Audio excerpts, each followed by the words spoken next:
Jack was with us in 2007. Yeah. So 7 years ago. It seems like a pretty perfect number to come back on. And so, as I say, I think we're in for a real treat because you'll find out and discover that Jack is a man with real heart and really understands about God's love and bring that as part of his healing ministry, which he has been part of for the last 37 years. And I was just talking to him before, and he was telling me about his new job that he's had since September of last year, where he works in a high school, where the kids actually appointed him. He went in and did some work with him, and they enjoyed him so much they invited him. So now he works there full time. It just sounds absolutely amazing, the things that he's doing. So welcome, Jack. We're really pleased to have you.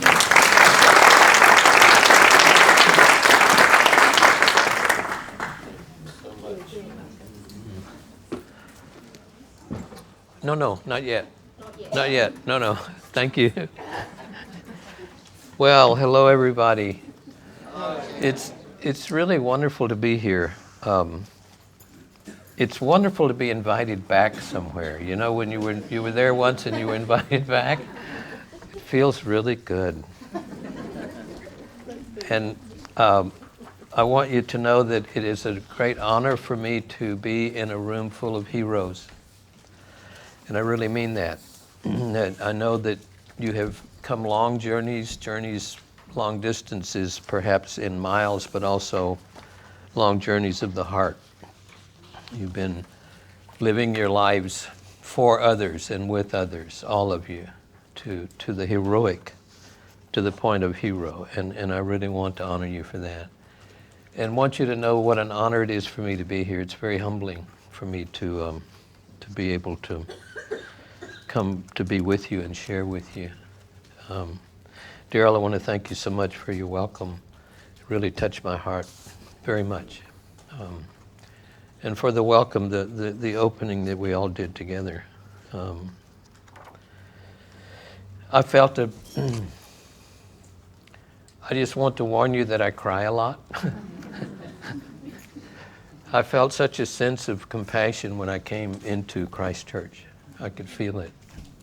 I felt both the trauma, but also felt the compassion. I really felt it as I drove in the super shuttle and just came here. So it's really a privilege to be here with you.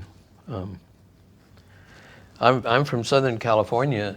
It was 100 degrees Fahrenheit the day before I left. So I've got my California clothes. I didn't know exactly how to dress, but I like this shirt so much. I saw this shirt in a store, and it was the only size they had. I didn't even try it on. I just bought it. I said, this is gonna work perfectly for that conference. So it's quite a shirt. I've got quite a bit of shirt here, guarantee you. You know, I know that perhaps many of you are tired, and so I want to honor you're tired. I'm not really that tired. I had a good time. I came to Auckland a week ago, and I went out. I hired a car, and then I went out on my little jaunts and trips. I went to the Hobbiton movie set. You know, I have to go there because I have so many 15-year-old friends who said, you have to go there, you have to go there. And I'd sent some photographs back describing myself as, or introducing myself as Jacko McGinnis. I was a long-lost relative of Bilbo Baggins. I'm an unknown hobbit. I could fit in the hobbit holes too, you know. Absolutely. I'm going to try something that is very unusual for a conference, a national conference of professionals. So but I want to try it because I've done it a few times, and it's been very good. What I want to invite you to do is put everything down. And let's stand up and see if we can form a circle maybe, if not around all of the chairs, maybe I don't know, let's see how it works.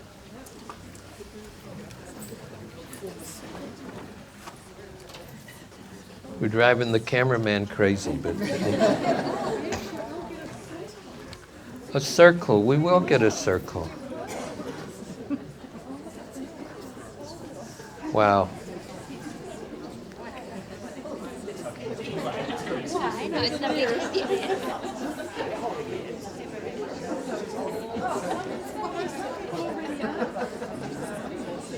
Now the Irish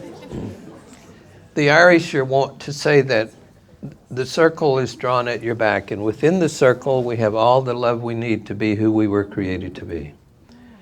So within the circle, this is a circle of love. And what I want to do is I'm going to play a piece of music, a piano piece.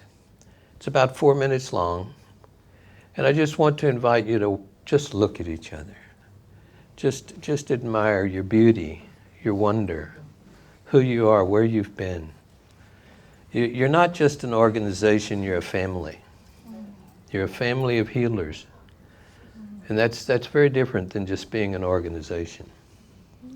And I just wanted to highlight that as we begin tonight. So I'm going to play this piece if I can get it to work. Yes, no, I don't need the video. Just need the audio. Okay. Just look at each other.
We open ourselves today and welcome into our bodies, our minds, and our hearts and our souls the power of heaven, the light of the sun, the brightness of the moon, the splendor of fire, the flashing of lightning, the swiftness of wind, the depth of the sea, the stability of the earth, the compactness of rocks. We open ourselves today and welcome into our bodies, our minds, and our hearts and our souls God's power to guide us, God's might to uphold us, God's wisdom to teach us, God's eye to watch over us, God's ear to hear us, God's word to give us speech, God's hand to guide us, God's way to lie before us, God's shield to shelter us, God's host to secure us against all harm. Christ with us, Christ before us, Christ behind us, Christ within us, Christ beneath us, Christ above us, Christ at our right, Christ at our left, Christ in the heart of everyone who thinks of us, Christ in the mouth of everyone who speaks of us, Christ in every eye that sees us, Christ in every ear that hears us. Amen. So you may be seated. Peace be with you.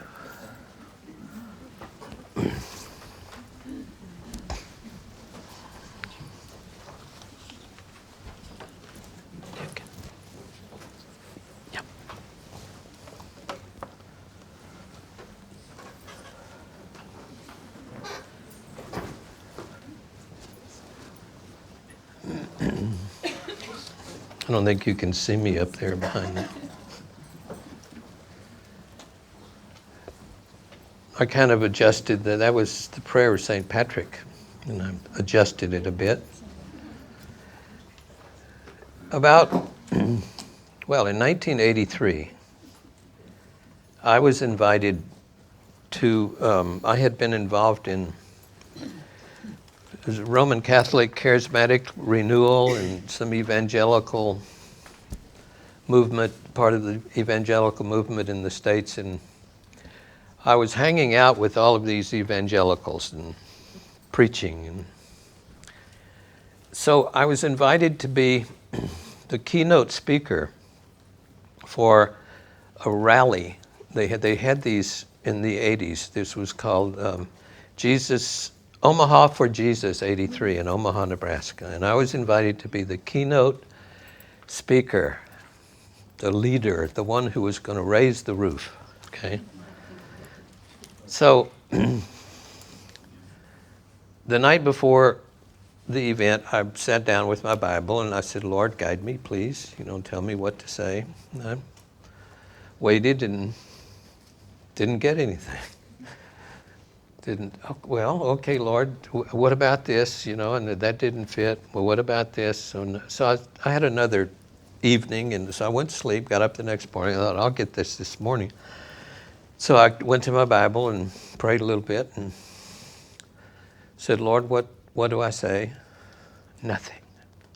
Blank. I've never been so blank. It was like not one concept, idea, way to go, suggestion, anything. And I'm beginning to get a little nervous. I was nervous anyway. I was frightened anyway. So here I dress and we leave for the arena. We get to the arena, there are like 6,000 people. I have no idea what I'm going to say. And I'm the keynote. So I'm figuring I'm just going to stand there and God's going to talk through me. Come on. So the ceremony, the rally starts, and they have this 12-piece gospel band, that's raising the roof in the place. Then after they sing 3 or 4 songs, and I'm just dying. The bishop, the Roman Catholic bishop, is there, and I'm going to embarrass the whole Catholic Church with all these evangelicals. And they had two preachers before me.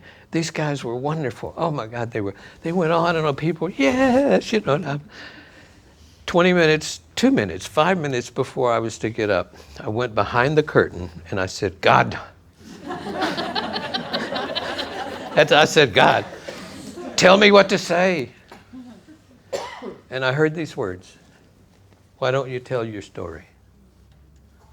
Oh, I said, yeah, I can do that. This was the first time I'd ever done that in public.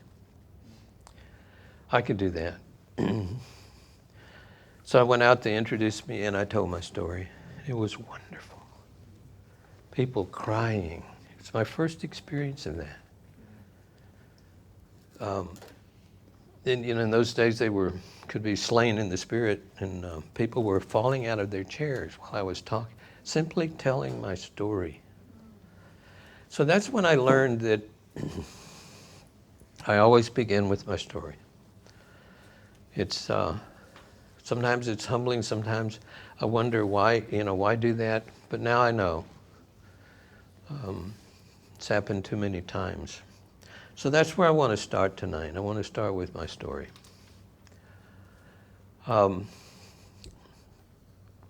Charlotte asked me to write a chapter in the book on the faith stories, and that was really a great experience. I really appreciate you doing that because it brought me back to a lot of the parts of that story. And where I started in that story was what I call the turning point. In 1970, I was a priest, an active Roman Catholic priest in Houston. Well, I got a lot of time.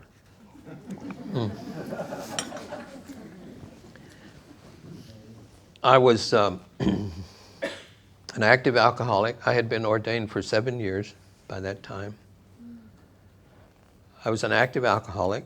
I was addicted to tranquilizers, to sleeping pills, and had used marijuana a few times. Had attempted suicide once by 1970. And I was driving home drunk, very drunk and very depressed, very frightened. I had gone to a party and it was like 2 o'clock in the morning. And I remember I came to the turn in the freeway where I was supposed to go right to go home. Well, I went under the overpass and turned left and got on the freeway and just started driving around. And I heard a voice. It was very clear in my head. It wasn't like a loudspeaker, but it was the voice in my head said, "You don't have to do this anymore. It's all over." And I went, wow, what? Where did that come from? I was driving along the freeway and I realized that I was very close to the home of a friend with whom I had started drinking in the 7th grade in grade school in Texas. And he had been in Alcoholics Anonymous for a year. So I thought, he's right here, I'm just going to go wake him up. And I went to his house, drove up in his yard, actually. I was really intoxicated. Banged on the door, rang the doorbell, whatever. He came to the door and I said, "Johnny, I need some help. I can't go on this way." And he said, "Well, you finally came to the right place." Finally. He took me in, put me to bed. I woke up the next morning very sick, very frightened. You can't imagine how bad that was. It was just awful.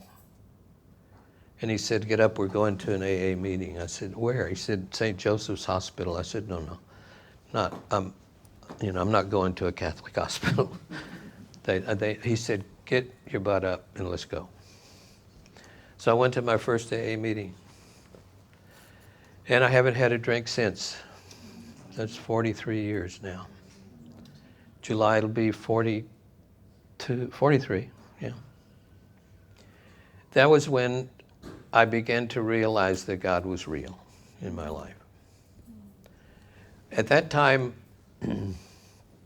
I had been invited to a charismatic Episcopal church in Houston, Church of the Redeemer. They had an experience of the outpouring of the Spirit in that was in the late 70s, early 80s. Or late 60s, early 70s. And I had gone there a couple of times and they really threatened me and frightened me, but I had friends there who were praying for me every day. There were people, I think they must have been praying in shifts. And that's what began. I was so desperate that there was a song by the Moody Blues, the group that was playing on radio a lot, called "Question." And one of the line in the song was, "I'm looking for someone to change my life. I'm looking for a miracle. I'm looking for someone to change my life. I'm looking for a miracle in my life." And I would put that on a reel-to-reel tape. We didn't have cassettes even yet. Reel-to-reel, dating myself. And I would play that over and over, just that one part. And drink some wine, smoke a joint, and cry. Cry for 2 and 3 hours at a time. That's how desperate I was. I'm looking for someone to change my life. And I had been in the pulpit for 7 years. I'd been telling people about God and how much God loves you, and it just wasn't, it was being filtered. The whole message was being filtered through all of my trauma, all of the pain that had resulted from the trauma that I experienced. So that night, that started, and one of the one of the things I remember most about that first AA meeting was someone walked up to me and he shook my hand and he said, "We're glad you're here." And I felt that. That was very special. I'll never forget that. I remember the color shirt he had on. "We're glad you're here. Someone cared about me." So, not long after that, it must have been maybe a month or so. Someone had said, "Why don't we go over to Church of the Redeemer and pray for baptism in the Spirit?" And I said, "No, I don't want to." I've seen those. We call them holy rollers in Texas. They used to yell and scream and roll down the aisles. You know, I didn't want to have anything to do with that. Well, these were Episcopalians, you know, and Catholics were sneaking over there because they were experiencing love, God's love, in such wonderful ways.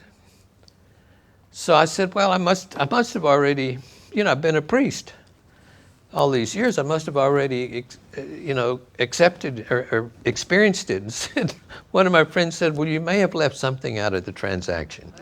So you might go do it again. Accept Jesus as your Lord and Savior." And I said, "I did that." "Well, you may have left something out." So I went over. They prayed for baptism in the Spirit. It felt kind of good. I didn't have anything exceptional. But then afterwards they said, "Let's go down the basement chapel and we're going to pray for healing." So I thought, yeah, that's interesting. We don't do that. In the Roman Catholic Church at that time, we'd say, you go see somebody in the hospital and I'd say, "We're going to pray for you," but we wouldn't pray with you. Because the Protestants did that. We wouldn't dare do that, see. So, just an aside, I'll never forget the first time I took a man's hand and he said, "Pray for me, Father." I said, "No, I'm going to pray with you." "What?" I said, "Yeah, take my hand." And I said, "Lord Jesus," and when I did, I started crying and he started crying and all we could do was cry. It was really interesting. Anyway, so go down and pray for healing. So I went down and prayed for healing, and then I'm kneeling there in the line, they're coming down, and I'm thinking, I'm not sick. Can you imagine? I don't know what to pray for. So they got to me and I said, "I really don't have anything to pray for. Can I pray for a friend who's in the hospital?" I was so crazy. It was awful. And so he looked down and he smiled. He said, "How would you like to pray to quit smoking?" Now, I was smoking 3 packs a day, 2 to 3 packs of cigarettes a day. And I said, "Oh, praise the Lord." And I'm thinking, these people have lost it. They're crazy. Pray to quit smoking. So I said, "Sure." "Oh, yeah." So they prayed over me 2 minutes, 3 minutes at the most.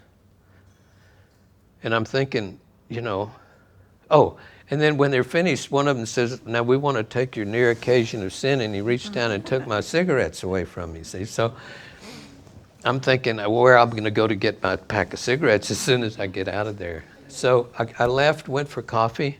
I didn't want a cigarette. I'm thinking, well, this is not going to last. I went home. I did not want a cigarette. I woke up the next morning. It was gone. Completely gone. Wow. Completely. I had no craving. Wow. And that's when he got my attention. I said, "Lord, why would you do this for me?" I knew that was God. I couldn't do that. It was such a stunning experience. I mean, it was gone. It's been gone ever since. And I remember saying somewhere, either then or later on, I said this, "God, if you could do that for me, then all I want you to give me the rest of my life is anything I need to help people heal from their pain. That's all I want." And that's all I've been doing for 43 years.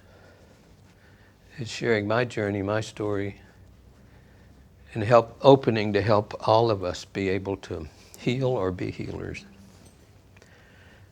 And I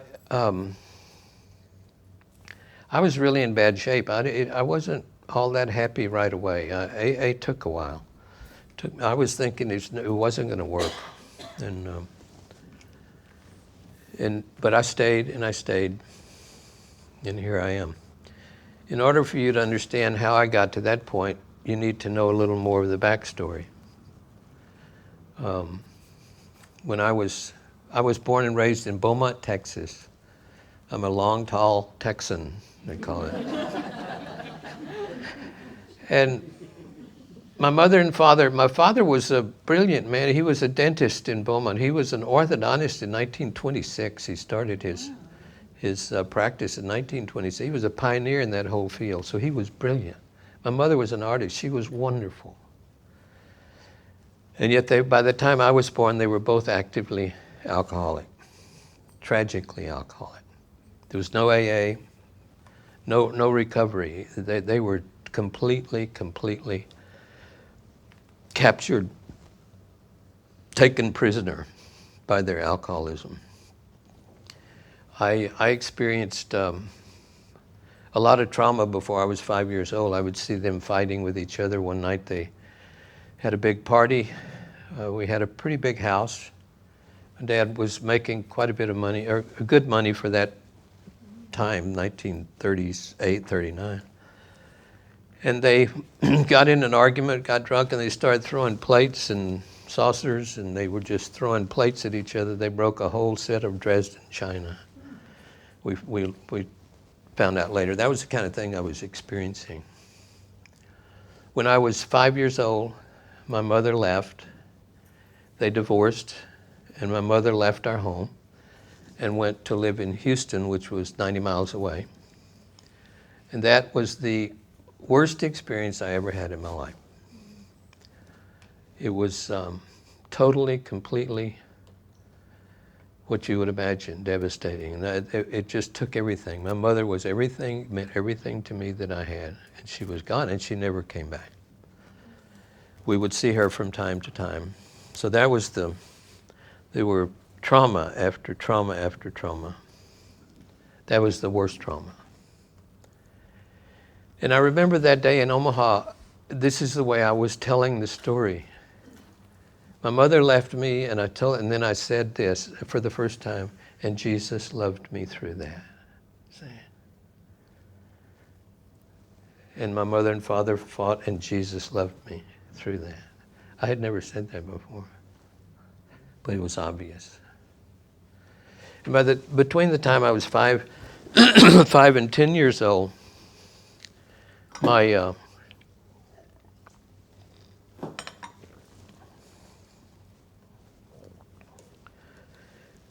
father was drinking, taking drugs. Oh, we had some of the worst experiences. He tried to commit suicide one night. My brother was 4 years older than I. My dad tried to gas himself in our bathroom. We had moved out of the big house into a little. He was losing all his practice, his money, everything. That was another trauma. He was trying to gas himself. He put a towel over his face and turned the gas on. And my brother woke me up and said, he's in there killing himself. So I went and got I'm 8 years old, okay? Went and got a hammer and tore a hole in the door, reached in, unlocked the door, and then we went in and turned the gas off. Gas all over the house. You know, one spark, it would have blown to pieces. And I don't know how, but we got him up and onto the bed, and my brother said, don't let him lie down. Don't let him lie down. And then my brother said, go make some coffee. So I never made coffee. So I went and I got a saucepan, put water in it, poured coffee in it, and boiled it. And we gave it to him. No wonder he lived, you know. Thank God I can laugh about it, but that coffee must have been awful. But that's what I was going through. It was just awful. You know, I was going to school, you know, being up with him drunk 1, 2 o'clock in the morning, then getting up at 8, 7, going to school, and going through all of that. When I was 10, my father had gone out I had gone with him. He was drinking, came home drunk, and wanted to keep drinking. So I put my pajamas on and came out to watch him. He was in the living room, and I fell asleep. He went back in the bedroom. My brother woke me up again and said, we have to put the fire out. My father was smoking in bed, passed out, and caught the bed on fire. Smoke all over the house. My brother and I went and got him out of the bed. He was burned 90% of his body. And he died the next day from the burns, see? So, it was just 10 years old. I had more trauma than many people have in a whole lifetime. I never called it trauma until a few years ago. I just told the story, but every one of those experiences was trauma, severe trauma. How in the world did I live through that? I mean, I look back and say, God just kept me alive and my brother. 8 years old, 10 years old. Wow, it's a wonderful thing. It's awful what happened, but God kept me alive for a reason. We'll get to that sooner or later. I went to live with my aunt and uncle. My aunt was my father's sister. My mother, they wouldn't let my mother come see her. They didn't like her. She had 4 years of sobriety in AA, and then she slipped and went back to drinking again. So my aunt and uncle, they were loving. They cared enough to take me. They didn't give me away, which made a huge difference. My aunt had her own issues. My uncle had his issues. My aunt was addicted to a vacuum cleaner. Can you imagine that? I mean, it's that kind of, that house had to be spotless. And whenever things got tough, we just cleaned the house again. That was the kind of, and so I started living with that kind of trauma. And then my uncle had this thing. I remember one time I brought home all A's. We had A's, B's, and A's plus, A minus in our grading system at school. I brought home all A's. And he said, well, you could make all A pluses if you tried a little harder. He didn't say, this is wonderful. So I started living with that kind of core belief, I'm not doing anything good enough. I had already internalized the core belief that my mother left because I wasn't good enough. I had already internalized the core belief that my father died because I didn't stay awake. And nobody came along with any kind of counseling or therapy. You had to do it yourself. I had to figure out a way to survive. My brother he told me years later, I blamed you for what happened. So I lived with that with my brother. He never said it, but I kind of knew it, So can you imagine living through all of that? I can't imagine anybody living through all that. The extent of the therapy that I had was my aunt took me to the family doctor one day. I was sick all the time. I got sick to get attention. Got sick. I played sick. I said I was sick.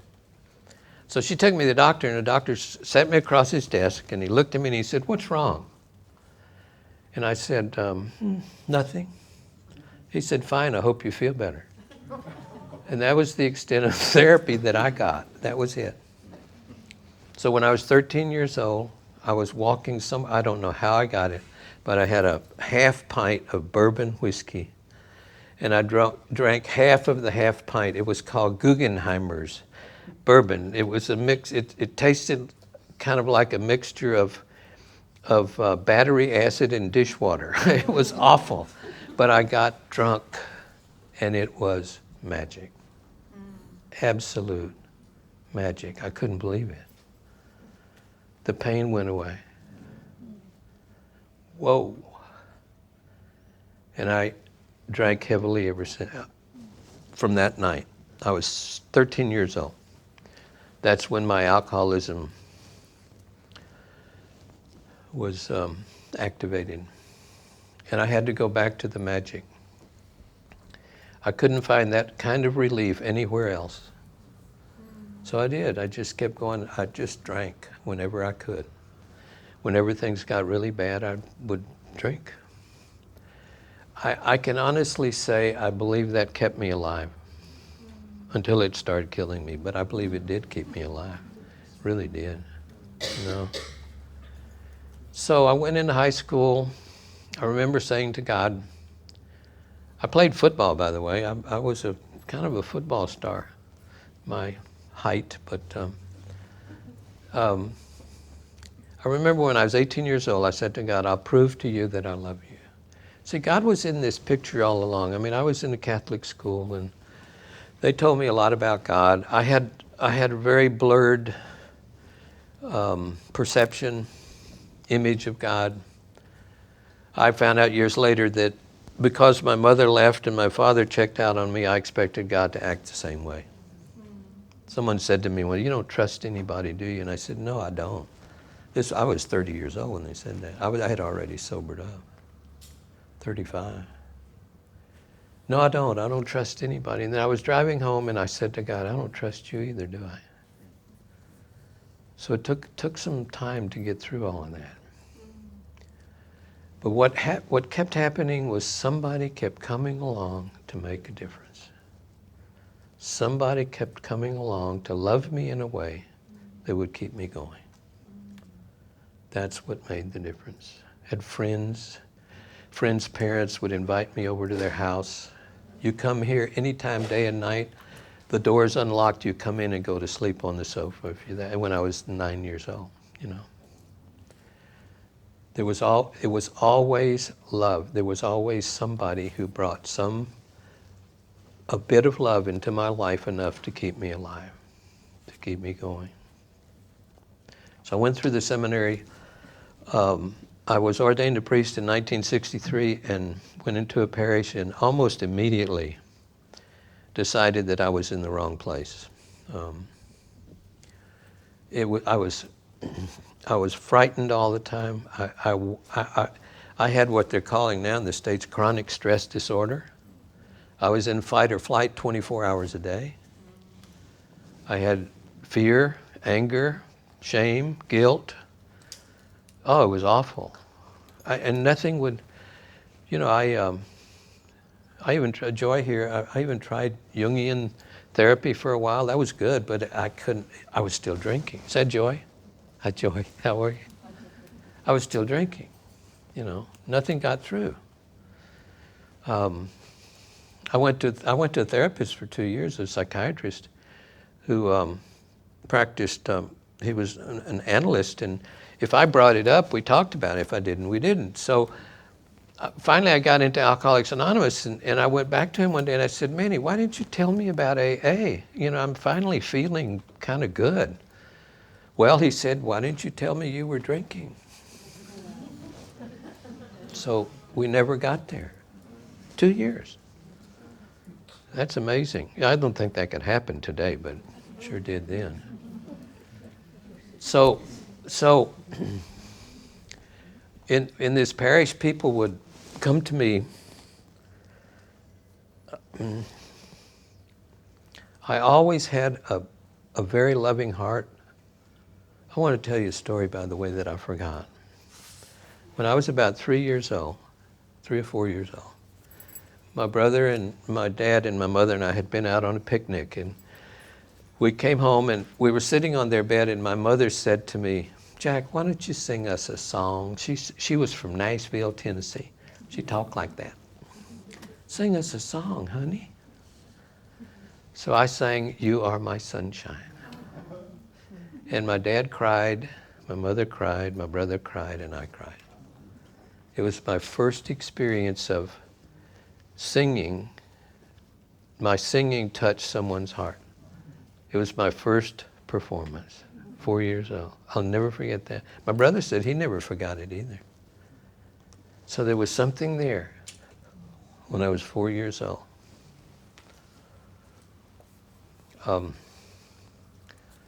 What God was doing was protecting what I had come with in all these years.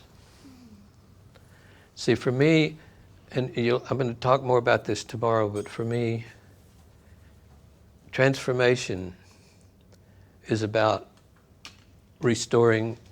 largely about restoring what's already there, becoming aware of what's already there, but it's been covered over, you know. So back to, I was in the parish, people were coming, I had a loving heart, people liked me, and I had no sense of being valuable at all. And yet people were coming to the door, I had long lists of people. I said, I'll call you, and I never called them. A man came to see me one day. He was very depressed. He really frightened me. And I said, why don't you go home and I'll call you? So he went home, and 2 weeks later he committed suicide. And they called me to anoint him. And oh, that was awful, because that was my fault. See, I had already internalized that when things went wrong like this, it was my fault. That was so bad. Just awful. And I couldn't sleep for like 3 days and 3 nights. Called my doctor, and he said, I'll give you a sleeping pill. Well, those were wonderful. I started taking them 11 o'clock in the morning, you know. So alcohol, that's when I got introduced to sleeping pills, Seconal, Tuinal. Then I got on tranquilizers, and they had 3 doctors. I would get a 30-day supply from one, take those up, then go to the second doctor and say, I'm really feeling anxious, I need some. And so I wouldn't get back to the first doctor for 90 days, so it was time again for another supply. That's how sick I was. It was just awful. And then I decided I can't live this way. I didn't write any notes. I just hoped I would wake up somewhere in the world or in another world where there was no pain, that I didn't feel the pain. That's how bad it was. And then I got moved around, and quite a few things happened, and then the turning point. And after that, it took a while. You know, I didn't get well right away. It took a long time. I was almost 16 years sober. And I was in a support group of men in Houston. And one of the men said, why don't you go to the Meadows? They might be able to help you. I said, what is the Meadows? It was in Arizona. He said, it's a treatment center. I said, I don't need a treatment center. I've been sober 17 years. They said, well, you may have some other issues that they might help you with. Nobody for all those years had said, let's go to your childhood and see what happened. Nobody. Honestly. The psychiatrist tried. He would say, you know, when I'd say, I really miss my mother, or I'm really sad, grieving about what happened with my mother, he would say, well, you don't have to go through that again. That was about the extent of the therapy. Nobody went back to the trauma and said, what happened to you? Nobody. Let me tell you something ridiculous. The rector of the seminary called me in when I was to be ordained a priest. And he said, we have a concern. I thought, oh, shit, you know, I'm going to be kicked out of here. So he said, we have a concern. I said, what is that? He said, were your parents married? God. You know, I said, well, sure. What in the Roman Church, if your parents weren't married, that's an impediment to being ordained a priest. You can't be ordained a priest if you're illegitimate. Or you couldn't then. I don't know whether you can now or not. I don't really care. But can you imagine? That was, nobody ever stopped and said, how are you feeling about your father's death? Nobody. Isn't that amazing? I went through all that, and so I called the Meadows, talked to the director, and he said, hold on a minute, let me close my office door. And when he said that, something hit me. This man cares enough about me to listen. So I went to the Meadows, and here was another turning point. Pia Melody was a woman who perfected, we'll talk more about her tomorrow. She was one of the first people in the United States to go back to childhood as the roots of alcoholism and substance abuse. One of the very first. And she said, I was in her group, and she said this to me. I started crying one day, and she said, come sit by me. And I went, She said, can you say this? Can you say, I hurt? And I said, I hurt. I couldn't get it out.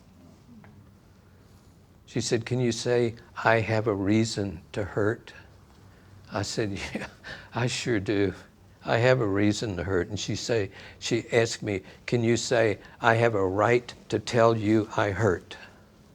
And that was a turning point for me. That was the first time anybody had said, stand up, my friend, because you can get over this. It was wonderful. Can you say, I hurt?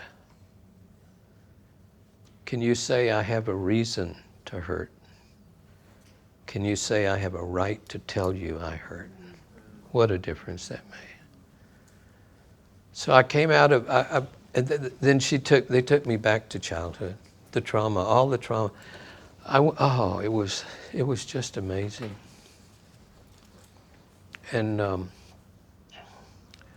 so that's when I came out of there, and I went down to Southern California and did a workshop. And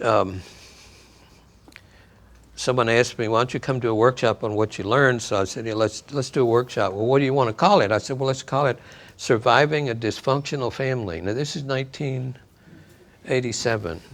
And the guy who was sponsoring it called me back a couple of weeks later and said, I have a question for you. And I said, what is that? He said, what is a dysfunctional family? You know, that was very, unknown,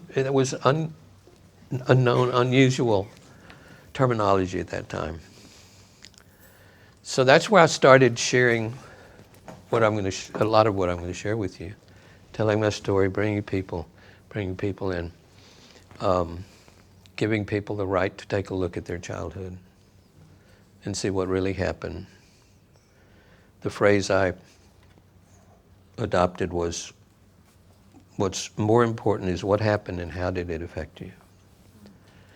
So it's been an amazing journey.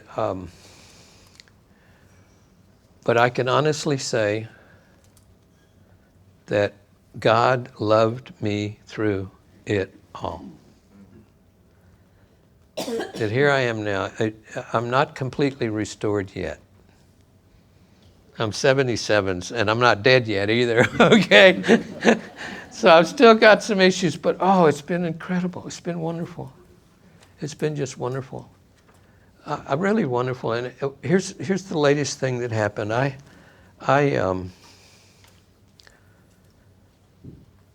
want to shorten this story as much as I can, but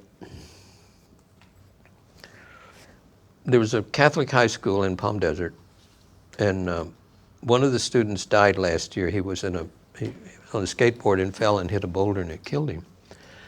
Very popular student, honor student, Eagle Scout, all that, and just totally tore the school apart.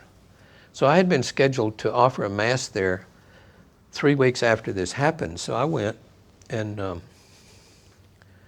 offered the mass, and I talked to them. I just talked to them out of my heart. I said, this is awful. It's so painful. And there's still a God. And, I said a lot of things. And one of the things I did, I said, I wrote a song that I wrote for, if I had the opportunity to talk to someone who was wanting to take their own life, this is what I would like to say to them. The song is called Teddy Bear Hero. And so I sang the song. They gave me a standing ovation. 560 kids stood up and they kept clapping. They wouldn't stop. It was the most magic, wonderful thing I've experienced in years and years and years. Took my breath away. They just kept clapping. It touched them. It was perfect. It was just the right moment. And so after that, one of the kids came, or about 4 or 5 of the kids came, and one of them said, why don't you come back next year and be our priest? And I said, I don't know whether I want to work that hard or not, because I'm retired. Yeah, and it's been so good. And I've discovered the cutters, the self-harm. We have them. This is a high accomplished, high level college prep, high school, Jesuit, the whole deal. And here we got these kids that are just hurting, a lot of them. We found one cutter. We asked him to go find some others. He brought 8 more kids in. Six out of the 9 had already attempted suicide. 4 out of the 6 had attempted suicide in middle school. And I designed a whole workshop just for them. We did it the weekend before I came here. So that's what's happening now, see? It's still happening. Isn't that amazing? It's just amazing. What's happening? I'm just being me. I'm just being Jack. The kids would say, you brought something to this school that we needed. And I'm not sure what that is, but I think I do know what it is. It's a loving heart. It's a loving heart that nobody could destroy. That God protected through all of that trauma. All of that I went through. So that I could be able to stand there. And I walk into that school. I'm going to talk about this too later, but I'll walk in there and I'll just feel my heart going out to them. It's just amazing. I don't have to do anything.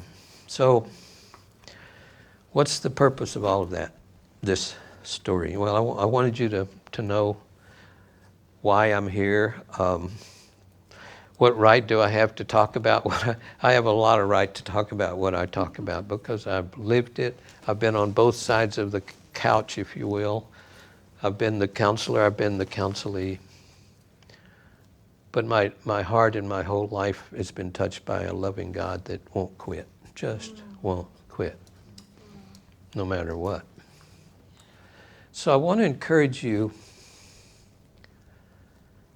to take some time. I know you're tired, we're all tired, but take some time in the next 48 hours to maybe revisit your own story.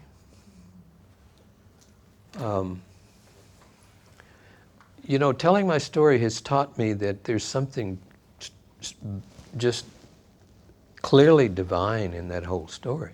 It's not my story. It's the story of God and me. It's God's story. Your story, every minute, every second of your life has divine in it element. That Joseph Campbell said that. Your story is your power. You wouldn't be doing what you're doing if you didn't have a story that carried, and we're going to talk about, that carried the power to heal. What's happened for me is God took the worst things. See, I'm working with kids now who are going through what I went through. Isn't that amazing? I'm not a counselor, therapist. I'm just an expert at trauma and an expert at how God can heal trauma. I want to share something with you and give you some homework. You want some homework?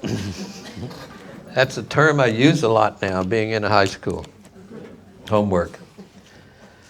This is I discovered this type of poetry on a retreat with the kids. They're encouraged to, at one part of this retreat, to do a poem that describes their life, their life story. And this is a form of poetry called Where I'm From by a poet named George L. Lyon. Where I'm From. So this is a poem I wrote for that particular retreat. And a couple of things in here. There is a Beaumont, California also. It's not very far from where I live. Beaumont, Texas, Beaumont, California. Every time I see the sign, Welcome to Beaumont, I feel like I'm back home. So, and then the name of the school is Xavier High School. So here's my life story in a poem. I am from Ireland. Immigrant great-grandfather Brian, fleeing famine/genocide at the very hands of those they were forced to feed. I am from Beaumont, Texas, not California. Bigger than, not necessarily better. Well, maybe. I am from Catholic school, Sister Margaret and Father Holla, Mass, smoke and Latin and a distant God. I am from the Lone Ranger and Tonto on radio. No TV. And World War II, when an internet was used to catch a fish. When a cell was a part of your body. And the only phone you had was on a table in the hall or hung from the wall. I'm from a brilliant dad and an artist mom. Both drunk most of the time, and by 10, gone. I am from lonely and sad, creative and smart, afraid and mad, dreamer and hero. I am from bottle and pill, weed and despair, desperation and lost, miracle and rescue. I am from the road back to life. I am from AA and care and recovery, growth and change, peace and discovery. I am from Xavier and happy, priest and purpose. I am from love and teddy bear hero. I am from the here and now God. I am. That's my point. So I want to thank you. Thank you. Write one. Write an I am from poem for yourself. You don't have to do it, right away, but write an I am from poem for you to honor your story. Just give yourself a little time to honor your story. Your story is heroic. Absolutely heroic. And your story is story with God, or you wouldn't be here, Really. Have another homework assignment.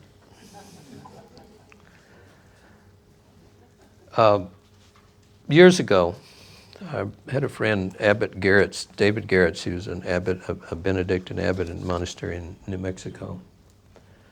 And he said one time, why don't you tell your story to Jesus? And I said, he already knows my story. He said, I know, but he has never heard it from your point of view. Honestly. So I did that. I put a chair out. I said, Lord, sit and listen, please. Sat him in the chair. And I took about 4 different sittings. But I told him the whole story.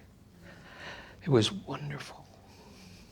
It was just amazing. And I kept saying, remember when, da-da-da-da, And it really brought home to me, we've been through this together. I wasn't alone, Wasn't alone at all.